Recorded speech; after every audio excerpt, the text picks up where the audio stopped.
Hey guys, it's Sheri Ann Richerson from Experimental Homesteader, Exotic Gardening, and SheriAnnRicherson.com. And I'm doing our daily vlog live. The reason why is there was a situation today that really bothers me, and I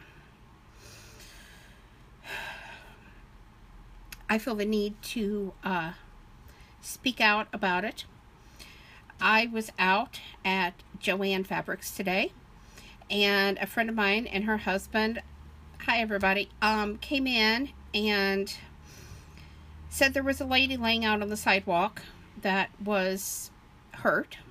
They weren't really sure what the situation was, and the lady had not been there when I went in, but several of the other women knew about the lady being there and had gone about their business. I asked the cashier if she was going to call 911 or if I should call 911, and nobody seemed really affirmative of what they was going to do. So I dialed 911 before I left the store and walked out. I was on the phone with 911. The lady was down and facing up. Her chest was starting to blister. Her back was lobster red. She actually had sun poisoning. And so they sent the ambulance. In the process of this, I found out that her husband was abusive and had actually thrown her out of the vehicle. He had her kids inside the vehicle. They saw this, threw her out. And she was very sick. So when the ambulance came, we were able to get her up and get her inside to a shaded area so that they could talk to her and get some information. And I was also able to find out who her grandmother was and contact the lady so that she could come and be with her granddaughter. What bothers me about this is numerous people walked past this lady who was flat out on her back with all of her belongings scattered around her, her purse, everything. Her husband had taken the phone away from her. But her purse, her Bible, all of these things were scattered around her. And nobody had bothered to call 911. My friend and her husband did come inside of Joann Fabrics to alert them that there was a situation going on. And I'm so very glad that they did, because like I said, this lady really, really needed help. Hi, Anna. So I'm really glad that they took the time out of their day and saw her and came inside and alerted everybody, because all the other people were just walking past, and that is so wrong. Okay, I know there's a lot of dangers with helping people. I understand that there's a drug epidemic. You know, nobody knew what was going on. And I understand that. But like I said, this lady and her husband, they came inside and let everybody know. When the people around us said, oh yeah, they had seen her, that just wrong, people, wrong. You don't walk past somebody. If you're too afraid to approach, at least dial 911. Most of us carry cell phones. And like I said, the lady did need help, and that's going to bring me to my next situation. Now, some of you are saying, if her husband's so abusive, why didn't she leave? Okay, here's what I'm going to say. I lived in an abusive relationship for 5 years. Okay, I had young children. I was afraid to leave. He threatened my family. He threatened my children. He did anything and everything he could to get me to stay. This is how these men that are abusive behave. Okay, the women are literally scared to death to walk away. My foot went through a plate glass window because he was choking me to death. Another time he choked me until I was unconscious. Yes, the police were called. The police basically told me, we'll take him downtown and question him. We're going to release him. And when he gets out, you shouldn't be here because he's going to be angry and he's going to do it twice as bad to you. Okay, that's when you have no place to go. And shelters do not always take in women with children. Okay, I was turned away, and I had 4 children at the time. And they told me they didn't have room for me. I had too many kids. Okay, a lot of these agencies that are supposed to help battered women, they pick and choose. Okay, now we all know when you're in an abusive relationship, you're going to go back. You're not going to just leave. That's proven. You usually go back 7 times. Okay, I don't think I went back that many times, but I did go back. Because you always feel like it's your fault. Because that's how these men make you feel. You know, talking to this lady today, I understood what she was facing. You know, this lady's grandmother said to me, her husband has her children. How can they allow this to happen?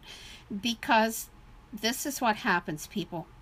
Okay, they do not believe the battered woman or man, because sometimes it is the man that's being battered. The people that are doing the battering are so manipulative and so convincing, and you have to almost live it to understand what I'm saying, but it is very real. And I understood what this lady was saying today. I understood her fear. I hope that her grandmother will keep her out of the situation and keep her safe. I hope that she will get the medical help that she needs. I hope that they get the children away from this horrible man. I mean, can you imagine? He threw her out of the van with her 3 children inside. You know, what kind of monster does that? And yes, I think he's a monster. You know, I don't care how much you're fighting or what's going on. There's a right and wrong way to treat people. And he left her there. Like I said, I saw a blistering on her chest. When I went to help her up, I put my hand on her back, and it was just lobster red, and she screamed in pain. I had no idea when I first tried to help her set up that it was so bad. So, even if you're afraid to approach, please, please dial 911. Please help people. Thank you, Carol. I'm really glad my friend and her husband was there, because like I said, I didn't see the lady when I went in the store, and I'm so glad that they came inside. It bothers me so bad that nobody else was calling 911. You know, not the store employee, not the other lady in line that saw her when nobody. And I got out my phone and I called. And sometimes you gotta help people. You know, come on. We can't live in a society where we say, oh, let everybody fend for themselves. And when we know our friends, our neighbors, our family are being abused, step up, people. Step up. Because I'm going to tell you something. Getting out of my abusive relationship, I had a gun held to my head. He broke in my house in the middle of the night. I was asleep and I woke up with a gun to my head. I had a knife held to my throat. Because another time I came home and he was waiting inside the door for me. He chased me down the highway with a rifle in his truck. You know, I answered the door one time and there he stood with a gun. That was scary. I did not know if I was going to be dead or alive. What I did know, if I stayed, I was going to be dead. I'm reading what Carol said. Exactly, Carol. They do shut down. And it's just, and it was very terrifying. It was very, very terrifying. Mine took pictures outside of my windows, and he took them to a bar and he posted them in a bathroom.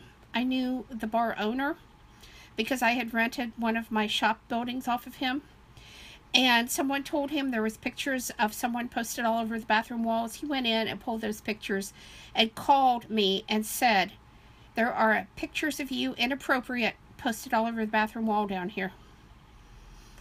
I was freaking furious. And it took me a long time, even after I left, even after I filed for divorce, to finally get that divorce, because he did everything he could. Everything. Including, that was how I lost my kids, was through that divorce hearing. But you know what? I got free. And we need to help people who are injured, help people who are down. We need to help people who are being abused. We need to say to them, this is going to be the toughest fight of your life to get free of this. But you can do it. And you can move on. And these people that are abusive, they're just not worth our time. They're really, really not. And everything that you live through when you go through this, it's always there in the back of your mind. Always. Okay, I still have nightmares about some of what happened to this day. And it's been over 20 years. But I can say I finally got the guts and the courage to stand up and walk away and say, I don't deserve this. Now, I know for a fact that the man that did this to me immediately married another woman who had just got out of a 25-year abusive relationship. To my knowledge, he is still married to her. I know what's going on in that relationship, no matter how much anybody else might want to deny that, because I know the man that he is. And I won't say that abusive people never change. I will say that abusive people don't change their spots easily. They are too good at hiding and manipulating who they are and what they are. So I just wanted to come on live, and I wanted to tell you guys that I really, really hope that you think about this. You know, even if you're afraid to make that 911 phone call, if you're near a business and you can go inside like my friend did, and you can tell somebody's going to make that 911 phone call. Okay, and I stayed with this lady even after the ambulance left until her grandmother got there. Because been there, done that, and I was not going to let that man come back and abuse her. I was going to make sure she got to a safe place. And I've got the grandmother's contact information. I do intend in a few days to follow up and see if this lady is safe and see if there is any encouragement or assistance that I can offer. Because that's what being a good person is about. That's what being a caring person is about. And it's time that all of us showed a little more love and a little more care to one another, because we're all human people. So that's it for me. Wait a minute. Carol says, I was a nurse, so I've stopped and helped many a person before. I've had to shout out directions to people, then they acted. Never be afraid to order people to do things to help. Exactly. Thank you, Carol. Exactly. Because, you know, I had asked somebody to help me lift this lady today because there was no way I could have got her up on my own.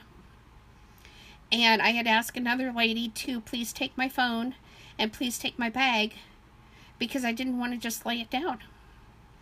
So, absolutely. Absolutely. Anyway, guys, thank you. Thank you to all of you that have stopped and helped people in need. Like I said, I know it's a scary world, but I know they appreciate your help. And I do know that is what we are supposed to do. We are supposed to love and help one another.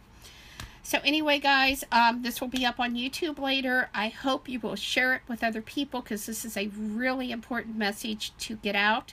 If you're over on YouTube, please subscribe to my channel over there. Leave some comments below, either here or over on YouTube, because I do reply to those. Thanks for watching, guys, and I hope all of you have a fantastic night. And again, one more shout out to the friend on my page and her husband for seeing this lady and coming inside and trying to get her help. Night, everybody.